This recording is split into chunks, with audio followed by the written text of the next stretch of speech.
Welcome to South Central Regional Library's Safe Inside Your Walls programming, supported by Safe at Home Manitoba.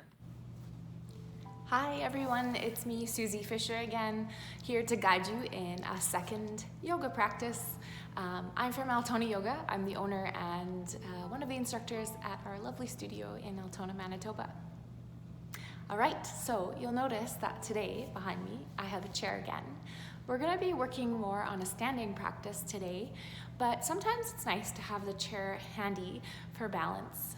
Balance is one of the first things that leaves our bodies as we age. Even folks who are in their 30s and 40s tend to notice that their balance is decreasing. So we've got the chair here for support. If you don't have a chair with you, you can also use the wall. And I recommend that you stand with bare feet on the floor or a yoga mat so that you don't slip. All right, here we go. Come to stand on the floor with your feet hip width apart. You can find those bony parts of the hips and trace down from there. Rise up onto the tips of the toes, bend the knees a little bit. Feel steady through the bottoms of your feet. We'll place one hand on our hearts and one hand on our bellies and begin with some deep breathing. As you breathe here, feel the expansion and contraction of these areas in the body. We want the breath to move beyond the rib cage and into the depths of the belly. This way of breathing helps to calm our nervous systems.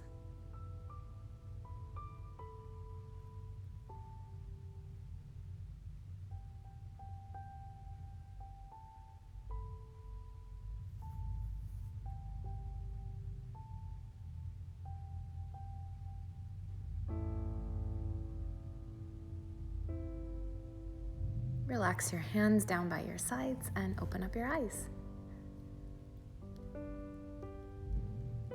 So here, we're going to heel toe our feet in as close together as we can get them. And bend the knees a little bit, placing the hands on the knees. From here, we're going to begin to draw some very small circles with the knees. You can change directions after a few repetitions. Starting to get that synovial fluid, it's called, moving in the joints. Come back to center and carefully rise up. All right, shake out the hands. Stretch your wrists by folding the fingers back a little bit. Rotate the wrists and open and close the hands. Then we'll heel toe our feet back to hip width apart. Let's bring the hands all the way up and fold a little towards the right, keeping the head evenly balanced between your upper arms. Come back to center and same thing onto the left. Back to center, look up and release, folding forward, letting the arms hang. If you tend to feel dizzy in forward folds, it's nice not to bring your head below your heart. Shake it out, kind of rocking the body around, and then tuck the chin to the chest and imagine uncurling from this pose vertebrae by vertebrae. Keep the chin tucked to the chest and we'll roll back forward again, one vertebrae at a time. Keeping a soft bend in the knees will help protect the low back. One more time, roll forward and uncurl. Remember to keep breathing. Good. Okay, coming back to our hip width stance on the mat, we want the chair to be on the left side of our bodies. Okay, let's rise up onto the tips of our right toe and carefully turn the knee off to the side as the ankle of that right foot, or the heel, connects with the ankle of the left. So the knee is kind of pressing back while the hips turn forward. The hand can be anywhere you like it, the right hand up in the air, out by the side or even down at the hip. This is called tree pose.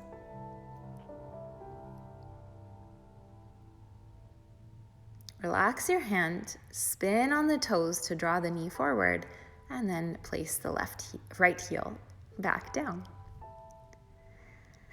Let's try lifting the right knee back up into our hand. If this isn't possible, you can also place the hand underneath the knee. Just gonna move the hip around from side to side. Maybe draw some circles, feeling the movement of the hip joint. And then carefully place the foot back down. And then we'll switch sides. Let's bring the chair over to the right. You can hold it with the right hand as we work on tree pose on the left. So again, rising up onto the tip of the toes, spinning around so that the knee is pointing to the left side and moving back while the hips point forward. Stand up nice and tall and choose a desirable location for your arm. This is a great pose for practicing our standing balance. Tree pose. Remember not to hold the breath.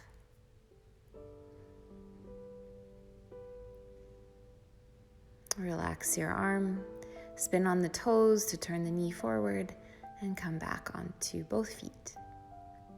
Now we'll grab that left knee into the hands, holding the knee or under, and rock it from side to side. Again, feeling mobility in through the hip. Maybe drawing circles with the hip joint. They might be little or big circles. And then release. Great. So we're going to turn to face the back of the chair. Feet are hip width apart, and we'll rise up onto the tips of our toes. And then lower the heels. Bend the knees and straighten the legs. Again, tips of the toes. You could inhale, exhale, heels. Inhale, bend the knees, and exhale, straighten the legs. One more time.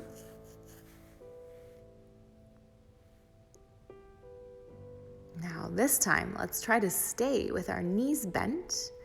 Tuck the tailbone, and you may even wish to lift the hands away from the back of the chair. This is called chair pose. Remember to breathe. This is hard work. Rest the hands and straighten the legs. Good. Okay, so this time we're going to take the feet a little wider at a diagonal, just like this.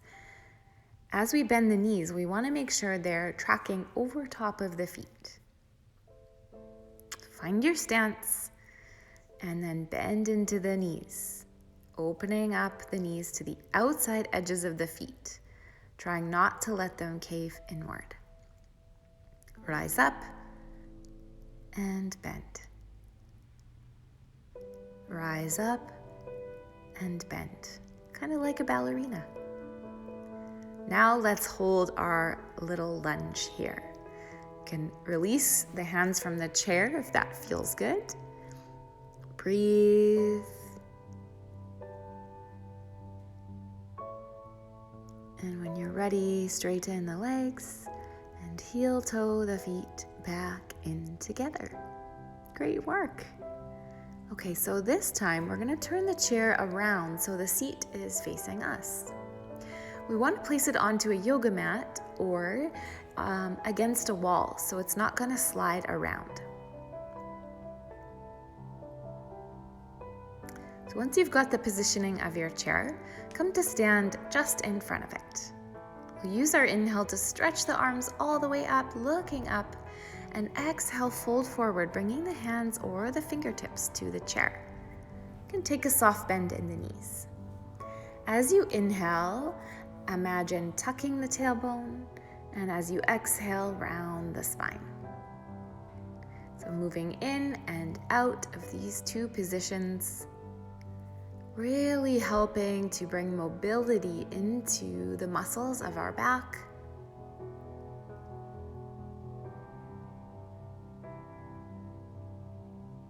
Good. And then this time, we're going to step the feet back a little bit away from the chair and come into what we call downward facing dog pose. So the head can kind of rest between the upper arms, and you can keep a bend into the knees. Breathe here. This is a nice one for stretching the spine, and if it feels okay, you can also straighten the legs. Then look forward and carefully step the feet back towards the chair. We'll gently rise up, uncurling vertebrae by vertebrae. Excellent. Now let's step our left foot back at about a 45-degree angle. We'll try to face the hip bones forward, and we want to make sure the knees have a little bounce in them. If possible, bring the hands to the chair, even if it's just the fingertips. This is a great stretch for opening up the backs of our legs, which tend to get very tight, especially if we do a lot of sitting in our days. Imagine pressing down through the heels. And breathe. Good. Carefully rise up away from the chair and step your left foot forward, and then we'll switch. Right foot comes back, 45 degrees, a soft little bounce into the knees, hip bones face forward. And then again, we fold forward, drawing those fingertips to the chair.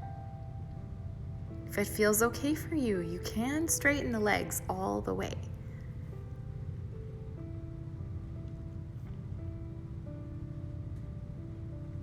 Remember your breath.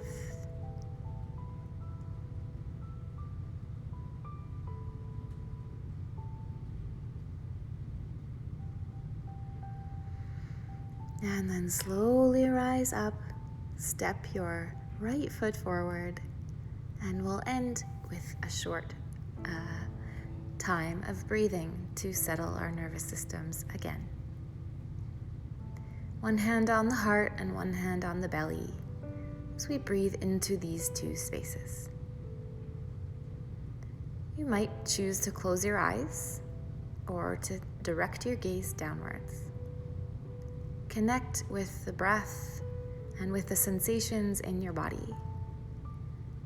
And try to release the grip on any thoughts that float into the mind.